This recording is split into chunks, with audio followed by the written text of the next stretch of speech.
దేవుని పరిశుద్ధ నామమునకు మహిమ కలుగును గాక. ఆమేన్. ఈ ఉదయకాల శుభములు మీకు తెలియజేయుచున్నది రెవరెండ్ కె శ్యాంబాబు. ఈ దినము కొరకు దేవుని వాక్యము. నా ప్రాణమునకు ఆయన సేద తీర్చుచున్నాడు, తన నామమును బట్టి నీతి మార్గములలో నన్ను నడిపించుచున్నాడు. 23వ కీర్తన 3వ చరణము. ప్రభునందు ప్రియులారా, కీర్తనకారుడైన దావీదు కీర్తనీయుడైన దేవునిని గూర్చి చెప్పుచున్న ఆత్మీయమైనటువంటి మంచి సాక్ష్యమును, ఆత్మీయమైనటువంటి చక్కటి విశ్లేషణ. దేవుడు మనకు అనుగ్రహించినటువంటి ఆశీర్వాదాలలో ఆయన మనకిచ్చేటటువంటి ఆనందము, సంతోషము, ఆశీర్వాదము మన ప్రాణమునకు ఎంతో గొప్ప స్వాంతన కలిగి చేయబడుతున్నది. అది సేద తీర్చబడేటటువంటి దేవుని యొక్క కృప మనము అనుభవించగలుగుతున్నప్పుడు మనలోని ప్రతిస్పందన దేవుని సన్నిధిని ఎలాంటి సాక్ష్యం ఇవ్వాలి. దావీదు తనను తాను గొర్రెగా పోల్చుకుంటూ, దేవుడు తనకు కాపరిగా ఎంచుకుంటూ, ఆత్మీయమైనటువంటి జీవితమునకు, భౌతిక జీవితమునకు ఆయనే మన నాయకుడిగా ఉండాలి అని ఆయన ఆత్మీయమైనటువంటి ఆదర్శత మనకు కూడా తెలియపరుస్తున్నాడు. మన జీవితములలో దేవుడే మనకు నాయకుడైతే మనము సన్మార్గములలో నడిపించబడగలుగుతాం. అక్రమమైన మార్గాలకు తొలగకుండా తిన్ననైన, నిదానమైన, ప్రధానమైనటువంటి మార్గములలో మనము క్షేమముగా నడిపించబడతాం. ఎప్పుడైతే మన నడవడి, మన జీవన యాత్ర చక్కగా సాగుతుందో అప్పుడు మన ప్రాణాలు శాంతముగా, సమాధానంగా, సేదతీర్చబడి తృప్తిగా ఉండగలం. దేవుని యొక్క సన్నిధి మనం ఎల్లప్పుడూ అనుభవించుట కొరకు ఆయన సహాయమును, సహవాసమును కోరుతూ ఆయన వెనకే మనం నడవగలిగితే మన మార్గములు సరళం చేయబడుతున్నాయి, ఆశీర్వాదకరంగా ఉంటాయి. అయితే కొందరు పాపుల మార్గమును, పాపపు విధానమును ఎంపిక చేసుకుని అలాగైతే బాగుంటుంది అని ఆలోచన చేస్తున్నారు. కానీ దేవుని యొక్క వాక్యము తెలియజేయుచున్నది వారి మార్గములు అంతము ప్రమాదమే. పరిశుద్ధ లేఖనము ఇలాగ తెలియజేస్తున్నది. కీర్తనల గ్రంథము 1వ కీర్తన 6వ చరణములో, నీతిమంతుల మార్గము యెహోవాకు తెలియను, దుష్టుల మార్గము నాశనమునకు నడుపును అని వాక్యం తెలియజేయుచున్నది. కనుక దేవుడెప్పుడు సన్మార్గములోనే నడిపిస్తాడు. కనుక ఆ మార్గములలో నడుచుకునుట ఆశీర్వాదకరము. కనుక మనల్ని నడిపించేటటువంటి నావికుడు దేవుడు ఎవరై ఉండాలని ఆలోచన చేస్తున్నావు? ఈ లోక సంబంధమైనటువంటి కల్పితాలు, మానవులు తమ కొరకు తాము ఏర్పాటు చేసుకున్నటువంటి వ్యక్తులు తమకు నాయకులుగా, దేవుళ్ళుగా ఎంపిక చేసుకుంటున్నారు.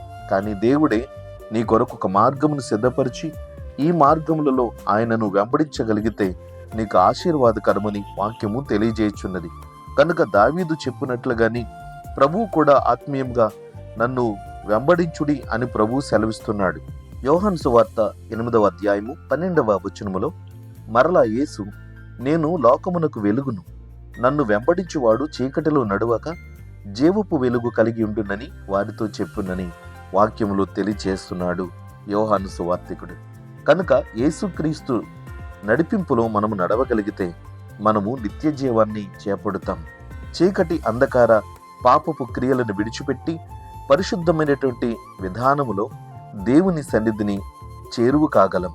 పరిశుద్ధ లేఖనాలలో ఆత్మీయమైన మాటలు అనేకములు ప్రవక్తల ద్వారా తెలియపరుస్తున్నాడు. ఇర్మియా గ్రంథం 6వ అధ్యాయము 16వ వచనములో యెహోవా ఇలాగ సెలవిచ్చుచున్నాడు, మార్గములలో నిలిచి చూడుడి, పురాతన మార్గములను గూర్చి విచారించుడి, మేలు కలుగు మార్గం ఏది అని అడిగి అందులో నడుచుకునడి, అప్పుడు మీకు నెమ్మది కలుగును అని వాక్యము తెలియజేయుచున్నది. కాబట్టి సమాధానంగా, ప్రశాంతంగా దేవుని నడవడిలో ఆయన వెంబడి మనము నడవగలిగితే మన ప్రాణములకు సమాధానము, స్వాంతన, నెమ్మది కలుగుతుంది. క్షేమముగా మన జీవితమును ముందుకు కొనసాగించగలం. కాబట్టి దేవుని యొక్క వాక్యమును ఆలకిస్తూ, వాక్యానుసారంగా జీవిస్తూ ఆయన కృపను పొందుదాం. ఎదురయ్యేటటువంటి ప్రతి విధమైన ప్రమాదకరమైన పరిస్థితులు, ఆందోళన కలిగించేటటువంటి పరిస్థితులు మనల్ని ఏమీ చేయలేవు. యేసుక్రీస్తు వెంబడి మనం నడవగలిగితే దేవుడు మన ప్రాణములకు సేద తీర్చి క్షేమాన్ని కలుగచేస్తాడు. దైవాశీస్సులు కలుగునుగాక. ఆమేన్. ప్రార్థన. ప్రేమగల తండ్రి, ఘనమైన దేవానికి స్తోత్రాలు. దివ్యమైన నీ వాక్యము చేత మీరు మాతో మాట్లాడిన ఆత్మీయమైన సంగతులను బట్టి నీకు వందనాలు. మా ఆధ్యాత్మిక భౌతిక జీవితమునకు నాయకుడు నీవు ఏర్పాటు చేసిన యేసుక్రీస్తే. ఆయనే మా ప్రాణములకు సేద తీర్చువాడు కనుక మేము ఏ భయము లేకుండా సంతోషముగాను సమాధానముగాను జీవన విధానమును ముందుకు కొనసాగించగలం ప్రభువా. మాకు తగినటువంటి సహాయము నీ ద్వారా మాకెల్లప్పుడూ దయచేయబడుతున్నదని, నీ నీతి మార్గములలో నన్ను నడిపించుచున్నావని విశ్వాసముతో మనోధైర్యముతో మేము బ్రతుకుటకు మాకు సహాయం చేయ తండ్రి. నీ నామమును బట్టి తప్ప మరి ఏ విధముగాను మేము నీతిని పొందలేము. నీ కుమారుని యేసుక్రీస్తునందు విశ్వాసము చేత మమ్ములను నీతిమంతులంగా తీర్చిదిద్ది నిత్యరాజ్యమునకు యోగ్యులనుగా చేయండి. ఈ దినమందు ఈ వాక్యాన్ని ఆలకిస్తున్న ప్రియబిడ్డలు ఏ తప్పుడు మార్గములలో నడిపించబడుతున్నారో, ఏ అపవాది సాతాను యొక్క శక్తి చేత నాయన బంధించబడి వశపరచబడి ఆ వెంబడి వెళుతున్నారు, వారు తమ తప్పు తెలుసుకుని నీ సహాయమును కోరి సాతాను యొక్క నడిపింపు నుంచి వెనుదిరిగి నీ మాటల ప్రకారంగా నీ వాక్యానుసారంగా నిన్ను వెంబడించులాగిన మంచి మనస్సును ప్రతి వారికి నీ దయచేయమని ప్రార్థిస్తున్నాం. నేటి ఈ వాక్యం అనేక మందికి దీవెనకరముగా ఉండునట్లుగా చేయమని వేడుకుంటున్నాం ప్రభువా. తప్పుడు మార్గములలోంచి పరిశుద్ధత వైపుకు నడిపించండి. జీవ మార్గములలో మీరు మమ్మల్ని నడిపించమని ప్రార్థన చేస్తున్నాం. నీకు ఆయాసకరమైన మార్గము మాలో ఉన్నట్లయితే ప్రభువా, దయచేసి మమ్మల్ని క్షమించి ఆ అవినీతికరమైన ఆయాసకరమైన మార్గముల నుంచి మమ్మల్ని తప్పించి సన్మార్గములలోను నీ నీతి మార్గములోను మమ్మల్ని నడిపించమని అంతము వరకు మమ్మల్ని కాచి కాపాడి నీ కృపకు పాత్రలుగా చేయమని ప్రార్థిస్తున్నాం.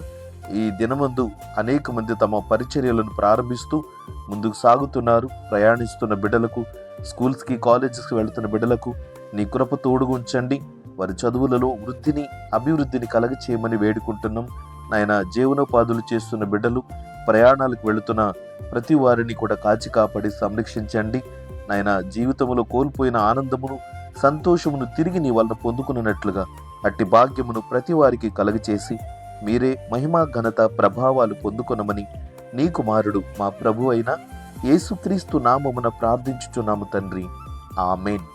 తండ్రి, కుమారుడు, పరిశుద్ధాత్మయను త్రియేక దేవుని దీవెన ఇప్పుడు ఎల్లప్పుడు మీకు అందరికీ తోడయుండునుగాక.